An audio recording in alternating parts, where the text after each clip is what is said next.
안녕하세요. 저는 얼마 전 기가 막힌 일을 겪은 평범한 40대 초반 남성입니다. 혹시 여자는 약하지만 어머니는 강하다라는 명언 아시나요? 워낙 유명한 말이라 모르는 분들이 없으시겠지만 저에겐 조금 특별한 말이기도 합니다. 모성애라는 것이 어머니가 자식을 아끼는 마음이라면 저만큼 그 마음에 수혜를 입은 사람도 없을 거니까요. 어머니라는 존재는 무엇과도 바꿀 수 없는 소중한 것입니다. 하지만 세상엔 그런 어머니만 있는 것도 아니라는 걸 알고 있기도 하죠. 그래서 더욱 소중한 저희 어머니에 대한 것이 오늘의 제가 해드릴 이야기입니다. 저는 어린 시절부터 무척 가난하게 컸습니다. 그리고 그 가난은 경제적인 것뿐만이 아니었습니다. 제게 주어지는 애정마저 사라질 정도의 가난이었죠. 저는 제 몸과 마음을 가난하게 만들어준 그 충격적인 사건을 여전히 잊지 못하고 있습니다. 모든 것을 잃을지도 모른다는 충격으로 온몸을 내던지며 그 사람 친모를 붙잡던 일을 말입니다.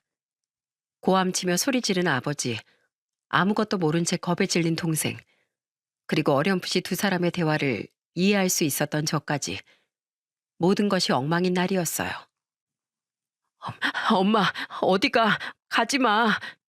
왜 이래? 손 안 치워? 제발 나도 내 인생 좀 살자. 너 같은 짐덩이 데리고 못 가. 그치만 엄마잖아. 엄만 내 옆에 계속 있을 거잖아. 미쳤니? 내가 왜 이 집구석에 계속 있어야 돼? 돈도 지지리도 못 버는 인간에 거지 새끼 같은 애들 둘에 내가 미쳤었지. 저런 인간 새끼를 둘이나 낳았으니. 수철이 너 내 말 잘 들어. 너 어딜 가든 나보고 아는 척하지 마. 너 이혼이 뭔지 아니? 네 아버지랑 엄마랑 헤어진다는 이야기고 그건 너도 이제 내 자식이 아니라는 뜻이야. 알아들어? 그렇게 차갑고 냉랭한 말에도 저는 친모의 치맛자락을 붙잡을 뿐이었습니다. 이렇게 버티면 나도 데려가 주지 않을까 하는 헛된 희망을 가지고 말이죠. 나도 데려가. 제발 나도 데리고 가, 엄마. 하지만 친모는 이제 막 9살이 된 저와 저보다 더 어린 동생마저 놔둔 채 집을 나가셨습니다.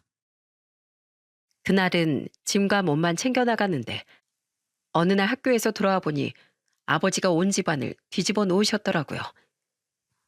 이 망할 옆에 내가 돈이며 통장이며 다 털어갔네. 아이고, 몸만 나가는 척 하더니 나중에 와서 집안의 돈을 싹 쓸어갔어. 수철아, 우리 어쩌면 좋냐. 당장 밥 사 먹을 돈도 없어. 안 되겠다. 내 이 옆편에 집에 전화라도 해야지. 그렇게 아버진 어디론가 전화를 걸었습니다. 그 사람 지금 어딨냐니까. 그게 내 전 재산인데 어떻게 그걸 다 들고 날라? 처남, 자네가 생각해봐. 그거 애들 키울 돈이야. 옆편 내가 바람이 나면 곱게 나갈 것이지. 어디서 그 돈에 손을 대? 아들들한테 부끄럽지도 않대? 뭐? 짐덩이라고 했다고? 그 여자가 남자한테 미쳐도 단단히 미쳤나 보네. 지 배 아파 낳은 자식들의 짐이라니. 저는 결국 참지 못하고 친모가 집을 나간 지 몇 개월 뒤 친모를 찾아갔습니다. 옆집에 오지랖 넓은 할머니가 저희 친모가 어디 갔는지 안다고 하시더군요. 그렇게 어렵게 찾아간 친모였는데 그 사람은 저를 알아보고는 놀라 저를 때리며 내쫓기 바빴습니다. 기가 여기가 어디라고 날 찾아와? 이 거머리 같은 게. 지하발 빼다 박아서 집요하긴 얼마나 집요한지. 어서 가. 너 다음에 나 찾아오면 내 손에 죽어. 그렇게 내쫓기면서 그 집안에 있던 저보다 더 나이 어린 아이 둘을 보았습니다. 그 친모라는 사람의 밑에서 얼마나 시달렸는지 불안하고 두려워하는 표정으로 가득했어요. 그제야 전 친모를 마음속에서 놓아버렸습니다. 그럼에도 제가 번듯한 직업을 가지고 잘 클 수 있었던 이유는 단 하나였어요. 제가 10살 때 저희 집에 데리고 온 새로운 어머니, 그 어머니의 사랑 때문이라고 지금도 생각합니다. 첫 만남은 어색하고 두려웠습니다. 둘 다 이리 와라. 너희 어머니가 될 뿐이다. 인사하고. 안녕하세요. 네가 수철이구나. 안녕. 앞으로 우리 잘 지내보자. 그렇게 내밀어 오는 손을 쭈뼛쭈뼛 잡았던 기억이 납니다. 그리고 맞잡은 손에서 흘러들어오는 온기가 눅눅하게 가라앉아 있던 제 마음을 따스하게 만들어줬어요. 어머닌 그날부터 저희 집에서 함께 생활하기 시작했습니다. 그리고 어머니가 집에 오시곤 집안에 활바람이 가득 넘치기 시작했어요. 특히 어머니가 들어오고 달라진 건 아버지였습니다. 아버진 좋은 분이셨지만 저희와 가깝진 않으셨어요. 항상 바빠서 저희는 멀리 놀러 간 적이 거의 없었는데 어머니가 들어오고선 아버지도 바뀌셨어요. 우리 아들들 오늘은 엄마가 동물원에 가고 싶다고 하는데 같이 가줄 수 있을까? 그럼요. 지금 갈 거예요? 오늘? 신난다. 저 호랑이 보고 싶어요. 호랑이. 아빠, 오늘 동물원 가요? 나도 이제 친구들한테 자랑할 수 있겠다. 이 녀석들 그렇게 좋아? 미안하다. 아버지가 너희들한테 신경을 많이 못 썼구나. 내 일에만 정신이 팔려서. 지금이라도 자주 놀러 다니자. 그래서 가족 사진도 많이 찍고 추억도 많이 만들고. 좋지, 아들? 네. 그렇게 어머니가 가고 싶다는 이유로 여기저기 놀러도 많이 다니게 됐거든요. 저희가 가자고 하면 떼쓰는 것처럼 보이니 어머니가 먼저 말씀해 주신 거였어요. 저희가 가고 싶은 곳에 가고 싶다고 말입니다. 재혼이셨지만 참 사이가 좋은 부부였어요. 어린 제 눈에도 보일 정도로요. 게다가 아버진 친모와의 헤어짐을 겪고 많이 힘들어하셨지만 어머니를 만나고부턴 더 좋은 가장이 되기 위해 노력하셨습니다. 그리고 그 노력 덕분인지 저희는 점점 아버지의 관계를 돈독히 만들어가고 있었어요. 모든 것이 새로운 저희 어머니 덕분이었습니다. 그래서 전 어머니를 더욱 존경하고 좋아하게 되었죠. 그렇지만 헤어짐은 소리 소문 없이 저희를 찾아왔어요. 아버진 제 나이 13, 초등학교 6학년 때 일을 하시다가 사고로 돌아가셨습니다. 여보, 이렇게 일찍 가면 우린 어떻게 해요? 이 어린 두 아들을 두고 왜 먼저 가는 거예요? 약속했잖아. 나 꼭 행복하게 해준다고 약속했잖아. 큰 소리로 우는 어머니를 보며 전 어떻게 어머니를 달래야 하나 그 걱정뿐이었습니다. 하지만 어머니는 장례식이 끝난 뒤로 눈물을 보이지 않으셨어요. 마치 울면 모든 게 무너진다고 생각하는 듯 꾹 참고 계셨습니다. 저희가 어머니를 따라 울까봐 걱정하시는 것 같았죠. 4명의 가족은 3명의 가족이 되었고 집안은 천천히 기울어가기 시작했습니다. 돈이 없으니 친구들과 어울리지도 못했고 그 탓에 친구들에게 놀림도 많이 받았어요. 지금 생각해보면 어린애들 장난 같은 괴롭힘이지만 그 당시엔 가슴에 사무치는 그런 말들이었죠. 이런 거 살 돈도 없냐? 너흰 아빠가 없어서 그래. 우리 엄마가 가난한 애들이랑 놀지 말라고 했어. 동생은 그런 이야기를 들을 때마다 욱해서 친구들을 때리거나 화를 냈어요. 그럴 때마다 어머님 불려갔고 전 그런 어머니를 보고 있을 수만은 없어 동생에게 진지하게 말했습니다. 영호야, 형 이야기 잘 들어. 너 계속 그렇게 화내고 사람 때리다간 정말 엄마까지 우리 곁에서 사라질지도 몰라. 그래도 괜찮아? 엄마가? 제 말에 동생이 깜짝 놀라 절 쳐다보면서 되묻더군요. 그 모습이 사뭇 진지했습니다. 그래, 이 바보야. 너 계속 사고치면 맨날 일하느라 늦게 오는 엄마가 얼마나 힘들겠어. 그러다 지쳐서 나가버리면 어떡하려고. 미안해, 형. 나 다시는 안 그럴게. 제 말에 동생은 너무 놀라 그 자리에서 바로 울음을 터뜨렸습니다. 그날 동생은 일을 마치고 돌아온 어머니 품에 한달음에 달려가 안기더군요. 엄마, 제발 아무 때도 가지 마. 라며 울고불고 난리였죠. 그러면서 착한 어린이가 되겠다고 말하더군요. 아무것도 모르던 어머니는 웃으며 동생과 저를 안아주었습니다. 왜 갑자기 그런 말을 해? 엄만 너희들 놔두고 어디 안 가. 여기 이렇게 내 보물들이 있는데 어딜 가. 그렇게 저희 세 가족은 서로를 의지하며 좀 더 견고한 가족의 울타리를 만들어 갔습니다. 아버지가 돌아가시고 난 후 어머니 많은 일을 해야 했습니다. 아버지와 결혼 전엔 외할머니가 운영하시는 가게에서 일을 했지만 외할머니와 외할아버지 모두 돌아가시고 없는 상황이었기에 그 일을 하실 수도 없는 상황이었죠. 그래서 어머니가 선택하신 것은 가정부였고 가정부의 월급만으론 두 아이와의 생활비가 감당이 되질 않아 결국 새벽엔 녹즙 배달까지 해야 하셨습니다. 그래서 어머닌 꼭두 새벽에 나가시고 저녁 8시가 돼서 집에 돌아오셨어요. 저는 최대한 의젓한 형 노릇을 해야 했습니다. 제가 못하겠다고 하면 어머닌 저와 동생을 두고 아무것도 못하셨을 테니까요. 새벽 4시에 일하러 가는 어머닌 항상 저희의 아침을 차려두고 가셨어요. 그리고 자고 있던 저와 동생을 한 번씩 꼭 안아주셨습니다. 그리곤 나지막하게 미안하고 사랑한다고 말해주셨죠. 특히 저에겐 동생을 맡겨 미안하다고 고맙다고 해주셨어요. 저는 그런 어머니의 기대에 부응하기 위해 더 열심히 동생을 돌봤습니다. 그렇지만 저도 한창 때 청소년이었고 놀고 싶을 때도 있었습니다. 그걸 참을 수 있었던 이유는 어머니의 뒷모습 때문이었던 것 같아요. 작고 연약한데 쓰러지지 않으려 애쓰는 그 모습이 지금 생각하면 안쓰러운 마음이 들었던 것 같습니다. 동생에게 충고를 한 뒤로는 동생이 그나마 사고를 덜 치니 저도 동생을 돌보는 것이 힘들지 않았습니다. 그런데 하루는 어머니가 퇴근 시간인 8시가 되어도 돌아오질 않으셨어요. 저는 슬슬 걱정이 되기 시작했습니다. 30분이 지나가고 9시가 되어도 어머니 돌아오지 않았어요. 저는 동생과 함께 저녁밥을 먹고 씻고 숙제를 하고는 동생을 9시에 재우고 밖으로 나왔습니다. 밤 9시가 되자마자 현관문 앞으로 나갔습니다. 그리고 그 늦가을 추운 밤에 현관 앞에 쪼그리고 앉아 어머니를 기다렸어요. 어머니의 모습이 보이지 않는 시간이 길어질수록 저는 초조함과 두려움으로 점점 힘들어졌습니다. 어머니가 늦게 온 적이 없었기 때문에 마음속으론 오만 가지 생각이 들더군요. 어머니에게 무슨 일이 생긴 건 아닐까? 아니면 우리가 싫어서 어머니도 집을 나가버린 건가? 아니면 아버지처럼 어머니도 사고가 나신 건 아닐까? 그런 초조한 마음으로 기다리는데 눈물이 찔끔찔끔 나더군요. 얼마나 더 기다렸을까요? 그때 어머니가 문 앞에 쪼그려 앉은 절 보고 놀라서 달려오면서 절 불렀습니다.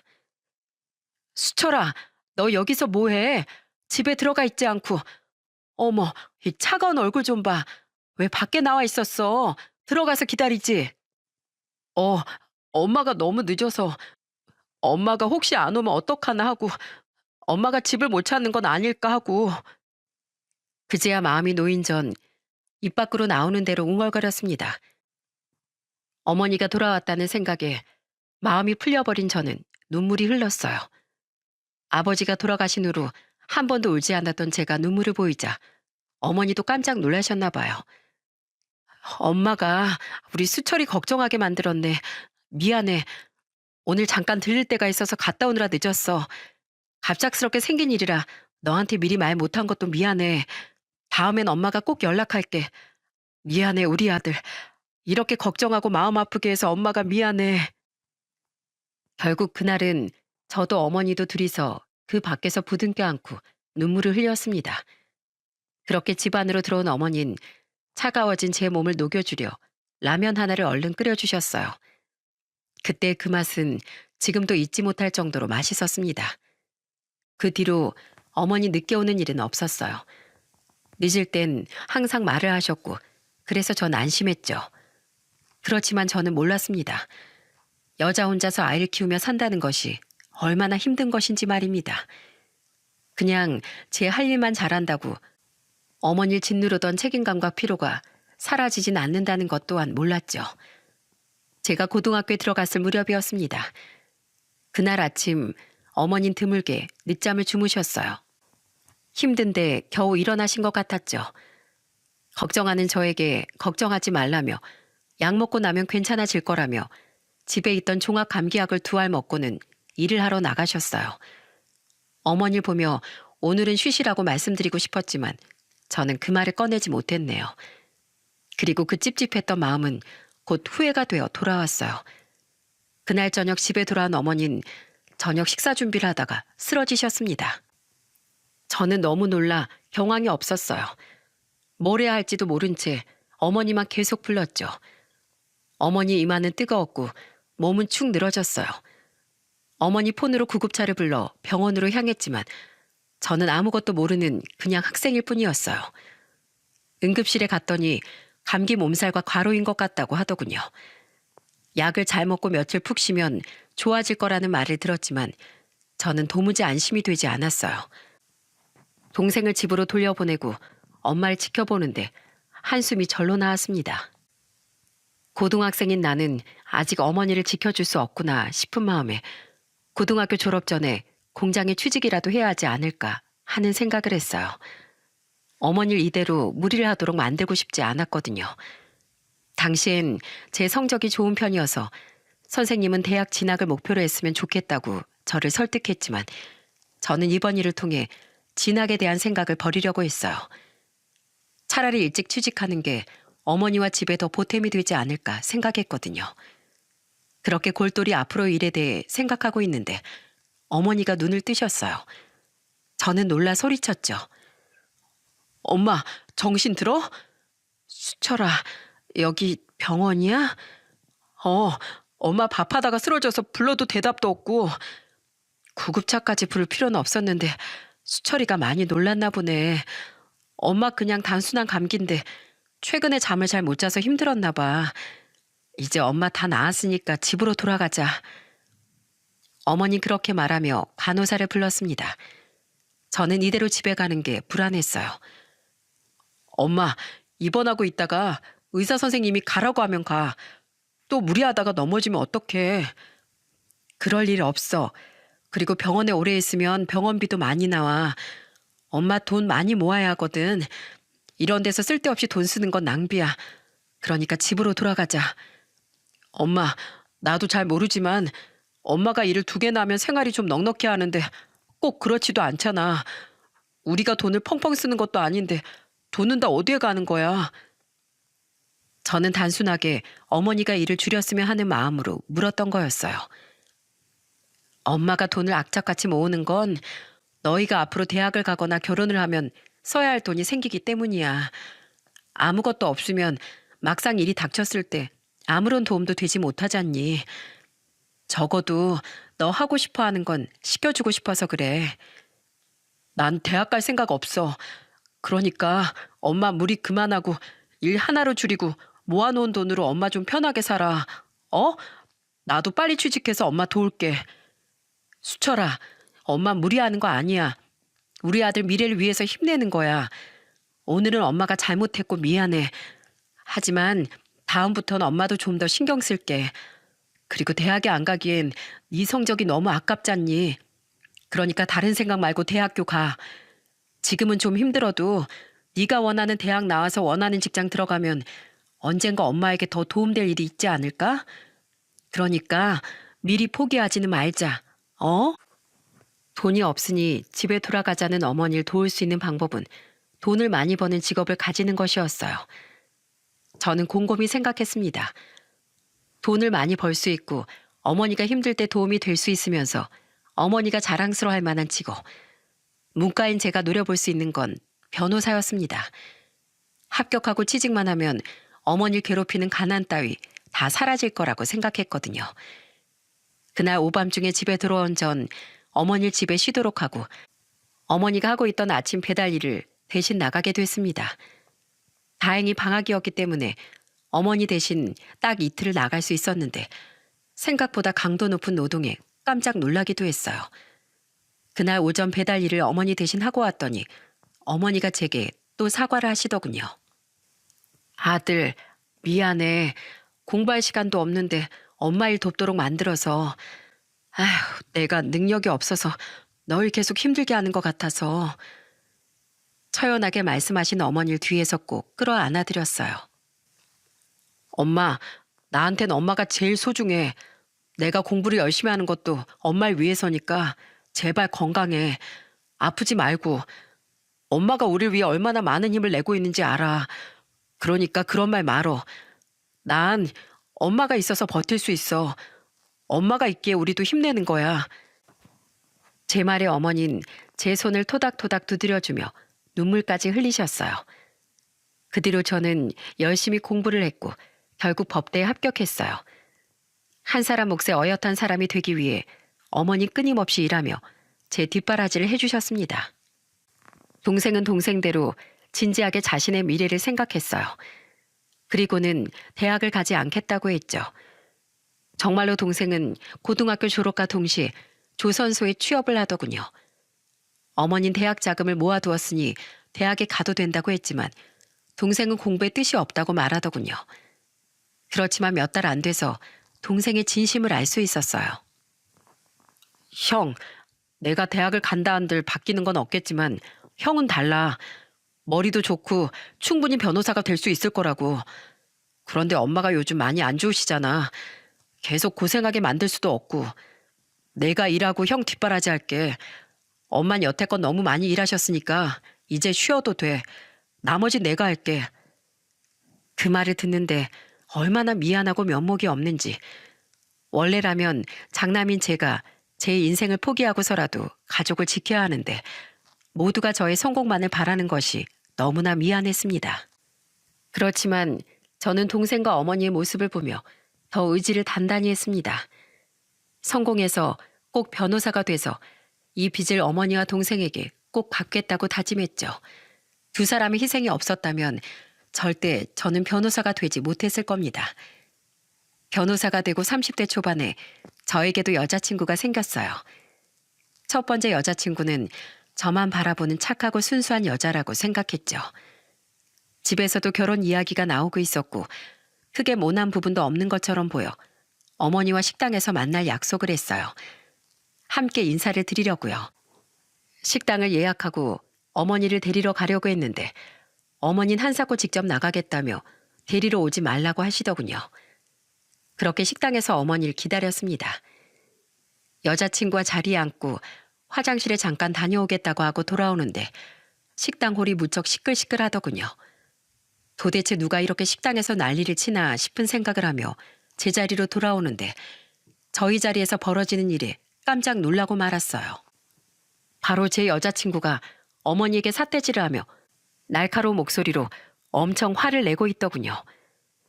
아주머니, 도대체 뭐 하시는 거예요? 이 가방이 얼마짜린지는 알고 있어요? 아이고, 아가씨, 미안해요.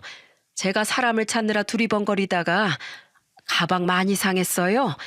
물이라서 말리면 될 것 같은데 혹시 변상은? 아주머니 같은 사람이 변상할 수 있는 물건이 아니라고요. 무려 1,000만 원 가까이 하는 명품 백이라고요. 아, 짜증나 정말. 도대체 이런 사람이 왜 여기서 돌아다니는 거야? 1,000만 원이요? 아휴. 어머니는 여자친구의 가방 가격에 놀란 상태였고 저는 여자친구 행동에 마음이 착 가라앉아 버렸어요. 화장실 가기 전에 제가 여자친구에게 분명히 말했거든요. 물 쏟을 것 같으니 안쪽으로 좀 옮겨 놓으라고요. 왜냐면 제가 나갈 때 한번 쏟을 뻔했으니까요. 미안해요, 아가씨. 내가 그렇게 큰 돈은 없는데 일을 어쩌지? 미안하면 다해요? 제가 오늘 어떤 자리에 나온 건 줄 알고나 있으시냐고요. 이 꼴로 예비 시어머니를 어떻게 봐요? 난처한 어머니 얼굴을 보고 있으려니 화가 확 치밀어 오르더군요. 게다가 그 예비 시어머니를 쥐잡듯 잡는 여자를 보며 분노보다 더 부끄러워지기 시작했습니다. 저 사람이 원래 저런 사람이었나 하는 생각과 제가 얼마나 사람 보는 눈이 없었는지 알게 됐거든요. 너 지금 뭐 하는 거야? 어? 지금 왔어? 글쎄, 이 사람이 물 쏟아서 가방이 다 젖어버렸어. 이 상태로 어머니 못 만나는데 어떡해? 수철아. 어머니 오셨어요? 죄송해요. 네가 왜 죄송해? 엄마가 너 찾아 두리번거리다가 이 아가씨한테 실수를 좀 했어. 그런데 이 아가씨가 네 여자친구니? 그 말에 대답이 나오질 않았어요. 어머니에게 화만 낸 저 여자를 어떻게 제 여자친구라고 소개할 수 있을까 싶었죠. 그리고 여자친구도 자기가 여태 화내던 아주머니가 자신이 만나야 할 상대인 걸 알고 하얗게 질린 표정이더군요.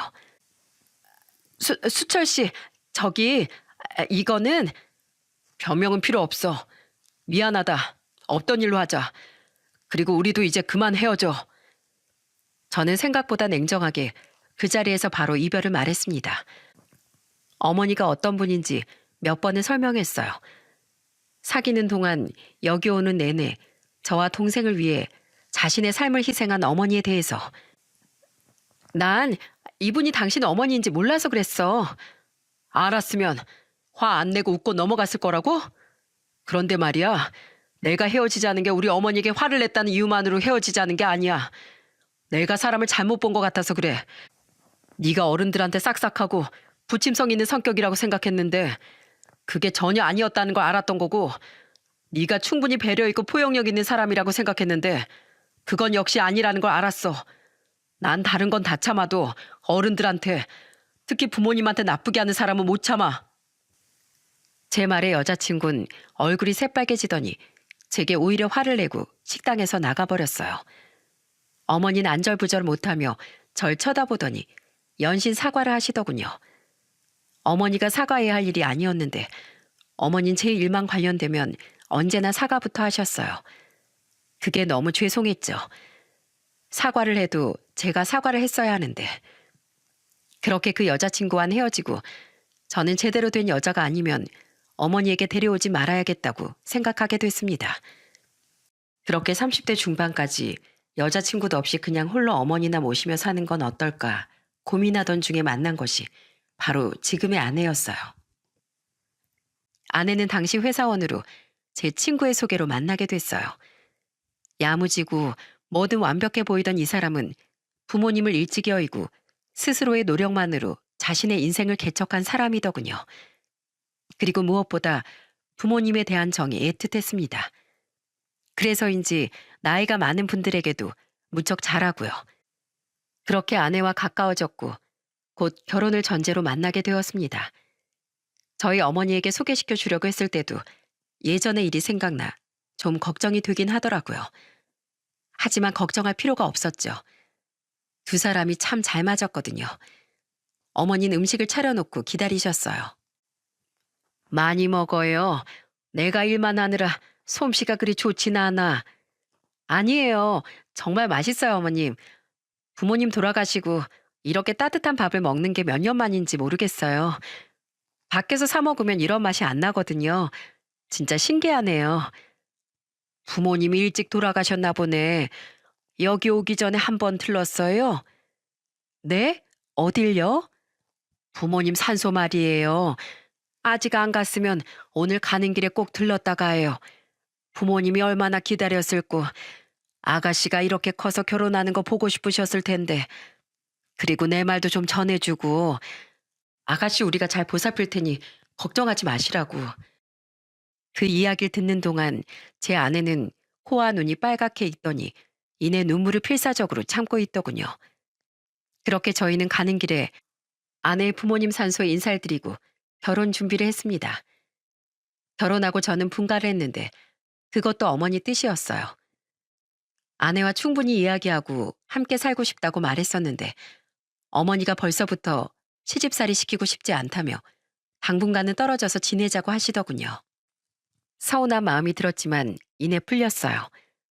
어머니가 항상 조심스럽게 저를 걱정해 주는 걸 알게 되었거든요. 반찬을 전해주실 때도 몰래 와서 집 문 앞에 걸어두고 나가는 길에 전화를 하셨어요. 저희가 가도 되는 일인데 항상 어머닌 저희 불편할까봐 그렇게 전해주시곤 했습니다. 그리고 연락도 쉬 한 적이 없었어요.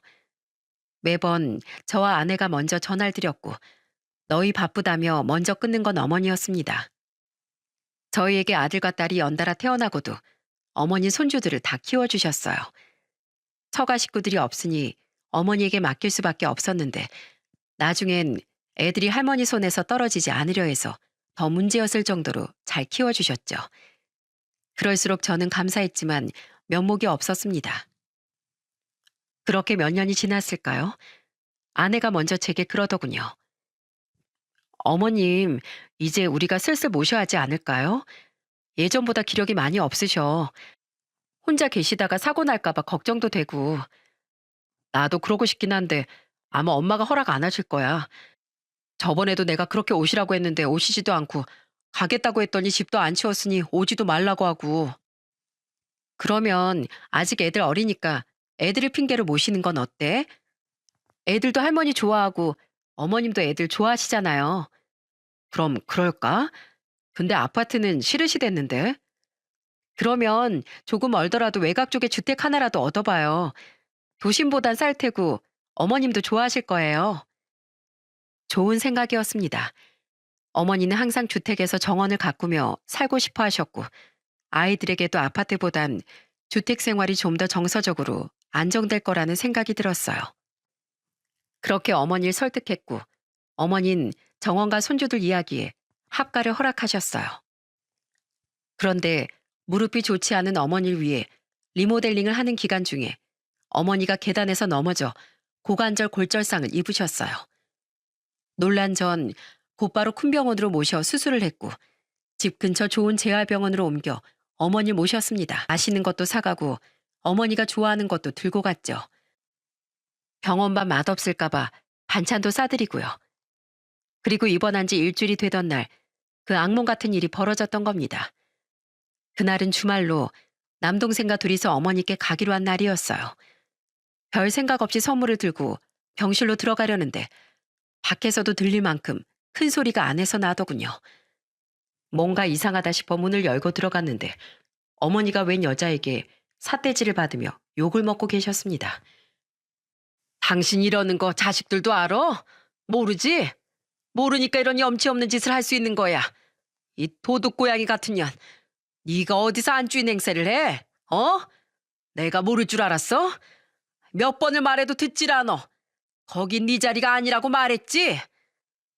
한 번에 들어도 이해가 안 되는 상황에 저는 너무 놀라 냉큼 어머니 앞으로 튀어가 어머니 앞을 가로막았습니다. 대체 이게 뭐 하는 짓입니까? 그런데 상대방이 굉장히 당당한 표정으로 서 있더군요.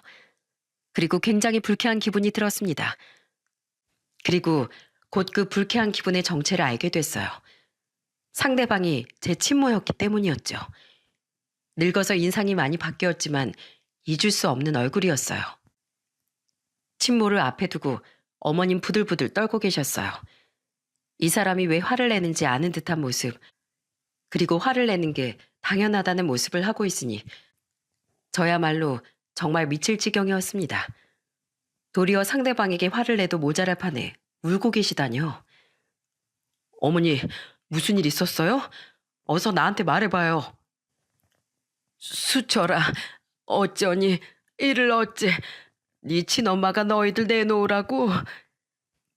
어머니는 선뜻 말하지 못하고 내내 울먹이며 제 팔만 부여잡았습니다. 하얗게 물든 손끝이 얼마나 필사적인지를 말해주는 듯해서 저도 어머니 손을 꽉 붙잡아드렸어요. 울긴 왜 울어? 네가 뭘 잘했다고 울어? 며느리며 아이들한텐 진짜 엄마 노릇하면서 즐거웠지? 아주만 입 좀 다무세요. 어머니, 대체 왜 그런 소리를 듣고 가만히 있으셨어요? 사실 네 친엄마가 여러 번 날 찾아왔었다. 나더러 당장 너희들 앞에서 사라지라고. 그래야 자기 자리를 찾을 수 있다고 날 협박했어. 이 행복을 깨고 싶지 않아서 돈도 지어주고 사정사정도 해봤지만 전혀 통하질 않더구나. 그러면 오늘 여기 온 것도 다 어머니 협박하려고 찾아온 거예요? 오늘은 너희들하고 같이 살겠다고 데려가려고 왔다는구나. 어이가 없었습니다. 아니, 분노로 머리가 뜨거워졌어요. 우리 아들 계모 밑에서 그동안 얼마나 힘들게 컸겠어. 내 자식들은 너희뿐이야. 그러니 우리 세 가족 이제부터 같이 살자. 저런 여잔 침덩어리야. 내가 너희들 곁으로 돌아올 테니까 이제 저런 여잔 안 모셔도 된다. 당신이 왜 제 어머니입니까? 집 주소는 어떻게 하셨어요? 내가 네 친모인데 당연히 동사무소 가서 물어봤지. 등본 떼니 다 나오더구나. 우리가 진짜 가족이니까 말이야. 설마 양육이란 의무는 저버렸으면서 부양이란 의무를 받으러 오신 거예요? 제가 모를 거라고 생각하셨나 본데 전 다 기억하고 있어요. 당신이 우리 두 형제 매정하게 뿌리치고 집 나가던 그 순간까지 모조리 다. 제 말에 침몰하는 그 여잔 순간 말문이 막힌 듯 말을 잇지 못하더군요. 저는 몸을 돌려 차게 식은 몸으로 심하게 주눅들어 제 눈도 보지 못하고 있는 어머니에게 물었습니다. 어머니, 왜 저딴 여자 말에 당하고만 있으셨어요? 답답한 마음에 제가 물었더니 어머니 상상도 못한 말을 하시더군요. 사는 내내 불안했다. 너희가 착하고 듬직하게 커서 날 위해줄 땐 더 불안했어. 언젠가 너희 친어머니가 나타나 너희를 데려갈까봐, 너희가 친어머니를 따라갈까봐 이상도 하지. 정이 들면 들수록 욕심이 커져갔어. 너희가 진짜 내 자식이면 얼마나 좋을까 하고. 처음으로 듣는 어머니의 말에 저와 동생은 어머니의 손을 붙잡고 오열했습니다. 저만 불안한 거라고 생각했어요. 어머니가 저희를 버릴까봐. 그런데 어머니도 똑같은 걱정을 하고 있었다는 걸 듣고 나니 어머니도 그 긴 세월 동안 마음고생을 많이 하셨구나 느꼈습니다. 제 손을 잡으며 우는 어머니가 너무 연약하고 작아 보여서 저는 더욱 꼭 안아드렸습니다. 저저 여우 같은 게 네가 뭘 어떻게 해도 그 아이들은 내 자식이야. 내가 내 배 아파 낳은 내 자식이라고. 저희 어머니 살면서 저희한테 싫은 소리 한 번 안 하셨어요. 구박 같은 거 받은 적도 없이 온전히 사랑받으면서 컸습니다. 우리 형제가 이렇게 잘 클 수 있었던 건 다 어머니 덕분이에요. 아이고, 어떻게 너희가 저 여자 편을 들 수가 있어. 아들을 뺏기게 생겼네. 뺏긴 게 아니라 버린 거잖아요. 다른 남자랑 눈 맞아서 바람 피고 간 거 100번 양보해서 이해할게요. 당신 인생이니까. 그런데 당신 자식 키워줄 남편 돈 다 가지고 도망친 것도 모자라 당신을 찾아간 자식 때리고 쫓아내는 게 친엄마가 맞긴 합니까? 저는 여기 있는 어머니 외엔 어머니로 모실 생각도 없고 수발될 생각도 없습니다. 함께할 생각 일절 없으니 우리 형제 앞에서 어머니 행세할 생각 마세요. 수철아, 그만해라. 그래도 널 낳아준 어머니야. 그래서는 안 된다. 천륜을 끊을 수는 없는 노릇이다. 내가 널 키웠다면 그 사람은 널 낳아준 사람이야. 그러니까 너무 모질게 그러지 말어라. 그 사람이 없었으면 너 태어나지도 못했을 거야. 이 와중에도 어머니는 못난 저를 타이르셨습니다. 자식도 버리고 남편도 버리고 애 키울 돈까지 다 들고 도망친 여자도 침몰하고 말이죠. 자신이 욕먹고 손찌검 당한 것도 있는데 어떻게 제가 참을 수가 있나요? 어머니가 참는다 하셔도 제가 참을 수 없었습니다. 제가 이렇게 성장할 때까지 저를 만들어준 분을 모욕하는 건 참을 수가 없었어요. 어디서 착한 척 불쌍한 척이야? 이러니 자식들이 홀라당 넘어가서 이 애미한테 모진말을 하지. 저 여자가 애들을 잘못 키웠어. 내가 키웠어야 했는데. 그 말을 들으니 웃음이 나더군요. 아직도 이 사람은 모르고 있었습니다. 우리 형제가 피 한 방울 섞이지 않은 어머니를 지극정성으로 모시는 이유도요. 이제 와서 부모 노릇할 생각하지 마시고 있는 가족이나 잘 챙기세요. 저흰 피 한 방울 안 섞여도 여기 있는 이분을 어머니로 모실 겁니다. 여태까지 남으로 살고자 하셨으니 앞으로도 남처럼 살아주세요. 저희한테 애정이고 뭐고 없으시잖아요. 있었다면 살아있는 동안 한 번은 찾아왔겠죠. 도대체 왜 이제 와서 가족 타령이에요? 버리고 떠났으면 이미 남남이에요. 저희가 어린 것도 아니고 다 커서 이제 중년인데 이제 와서 저희 찾아요? 말해보세요. 진짜로 절 찾아온 이유가 뭔지. 정말 알고 싶었습니다. 왜 이제와 우리를 찾는지, 왜 이렇게 난리를 치는지, 친모가 저희를 왜 찾아왔는지 그 이유를 아시겠나요? 보시다시피 그 집안에서도 결국 친모는 쫓겨난 거예요. 자식 버리고 야반 도주까지 해가며 만난 남자가 나이가 드니 친모를 무참히 버렸던 걸로 보였습니다. 이유야 안 봐도 뻔하겠죠. 늙으면 곱게 늙으라는 말이 있는데 친모의 저런 성격을 받아줄 사람은 대한민국에 극히 드물 겁니다. 말은 그 남자가 바람을 폈다고 하는데 자업자득 아닌가요?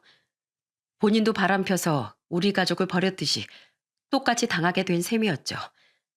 결국 친모는 낙동강 오리알 신세가 되어 저희를 급히 찾은 모양이었습니다. 다른 사람들이 있는 곳에서도 아랑곳하지 않고 싸우는 친모의 모습을 보며 참 어리석은 사람이라는 생각이 들었습니다. 있는 자식 둘을 잘 키웠다면 이런 일이 벌어지지도 않았을 것을요. 참 웃긴 일이죠.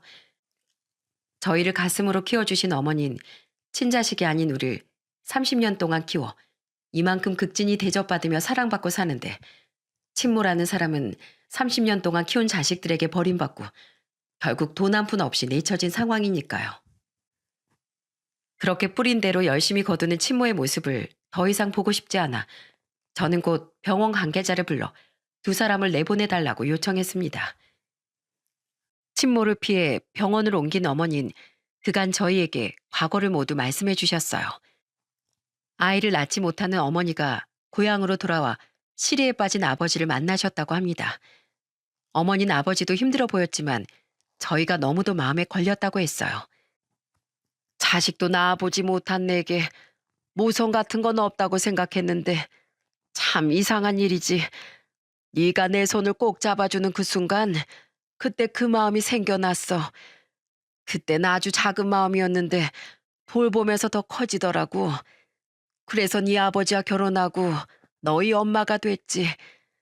행복했다. 울고불고 찌지고 볶고 싸우는 너희를 보는 것만으로도 아주 흐뭇했어. 아버지 돌아가시고 왜 저희를 포기하지 않으셨어요? 어머니 핏줄도 아니고 집만 되던 저희를. 그땐 이미 정이 많이 들었거든.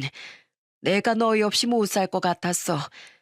사람들이 남의 자식 키워봐야 아무 소용없다고 뭐라 했는데도 뭐 틀리지도 않았지. 어떤 일이 벌어지든 그 결과는 내 몫이라고 생각했단다. 그리고 한번 버림받았던 너희 모습은 지금도 잊혀지질 않아. 그런 경험을 다시 주고 싶지 않았어. 그 말에 어머니의 진심이 느껴져 저도 동생도 눈물을 흘렸습니다. 그렇게 저희는 더욱 견고한 가족이 되었답니다. 저는 어머니에게 제가 꽁꽁 숨겨두었던 마음도 말씀해드렸어요. 어릴 때 어머니가 제 친어머니가 아니라는 걸 알고 무서웠어요. 어머니가 우릴 버리고 갈까 봐서요. 그래서 더 말 잘 듣는 착한 사람으로 크려고 노력했거든요. 에휴, 우리 둘 다 겁쟁이였네. 이렇게 다 말하고 나면 별거 아닌 것을 그땐 왜 그렇게 꽁꽁 숨겼어야 했을꼬. 그것 때문에 너희에게 가까이 하지도 못하고 거리를 둔 거였는데. 이젠 그러지 마요. 제가 이 일들은 어떻게든 해결해 볼게요.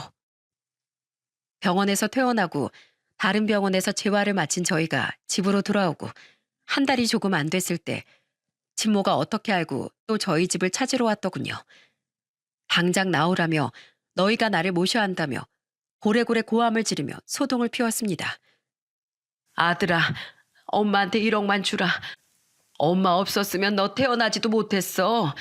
너 태어나게 만들어준 대가로 딱 1억만 다오. 그러면 내가 너희 앞에 더 이상은 나타나지 않으마. 어떠냐? 어이없는 말을 하는 친모를 보니 헛웃음만 나오더군요. 제가 그 돈을 왜 드려요? 낳기만 하고 버리고 떠난 당신한테 돈은 무슨 돈? 나 클 때까지 양육비 한 푼 안 주던 사람이 돈? 그 돈을 요구할 게 아니라 아버지한테서 훔쳐간 돈이랑 우리 둘 양육비까지 우리한테 돌려줘야 하는 거 아닙니까? 제가 변호사인 건 잘 아시죠? 이렇게 집안까지 찾아와서 행패 부린 거에 대한 손해배상, 그리고 저를 향한 협박, 어머니가 받은 정신적 위자료, 그거 싹 다 청구하면 과연 얼마나 나올까요?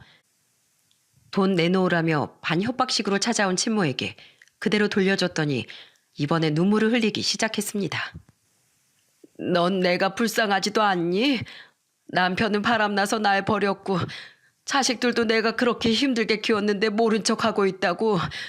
돈 한 푼 안 주고 단칸방에 버려버린 나쁜 놈들이야. 그래서 내가 널 찾아온 건데 넌 어째서 이렇게 차가워. 내가 널 버린 건 사과하마. 하지만 나한테도 이유가 있었고 당신이 우리한테 한 그대로 당했네요. 이래서 죄짓고 못 살아요. 보세요. 저희 아버지가 당한 일 당신이 고스란히 당했잖아요. 그래놓고 이제 와서 아들이랍시고 찾아와 돈을 요구해요? 당신한테 줄 돈 없으니까 앞으로 제 앞에 얼씬거리지도 마세요. 한 번만 더 찾아오시면 그땐 진짜로 손해배상의 위자료까지 다 소송 걸어버릴 테니까. 제가 자식을 낳아보니 깨달은 것이 있습니다. 자식 농사를 짓는다는 말이 있죠. 제 밭이든 남의 밭이든 정성을 다해 키우면 농부의 마음엔 무엇보다 소중한 것이 자라난다고요. 정성을 쏟은 농부의 마음이 있으니 아무리 제가 원하는 것이 나오지 않더라도 마음이 갈 수밖에 없는 법이라는 걸 그 사람은 여전히 모르고 있는 것 같았습니다. 저희는 어머니와 새로 지은 전원주택에서 잘 살고 있습니다. 어머니는 우리의 진심을 알고 서로 숨기고 있던 비밀도 모두 터놓아 마음도 더 편해지셨죠. 자라나는 손주들 재롱을 보며 느긋한 노후를 보내고 있습니다. 저는 이번 일을 통해 핏줄이 통한다고 모두 가족이 아니라 가족이 되고자 하는 사람들이 모여 온전히 사랑의 마음을 나눌 수 있을 때 좋은 집과 가족이 만들어지는 거라는 걸 깨달았어요. 저희는 이제까지 해왔듯이 앞으로도 열심히 가족을 지키기 위해 애를 쓸 생각입니다. 노력 없이 얻어지는 것이 없다는 걸 잘 알고 있으니까요. 그래도 어머니와 아내, 동생, 아이들, 우리 가족이 있다면 어떤 힘든 일도 잘 이겨낼 수 있을 거라는 자신감이 생겼답니다. 여러분들도 곁에 있는 가족들을 소중히 여겨주세요. 정성을 다한다면 그 정성은 사랑으로 돌아올 테니까요. 저희가 그랬듯이 말입니다. 긴 글 읽어주셔서 감사합니다.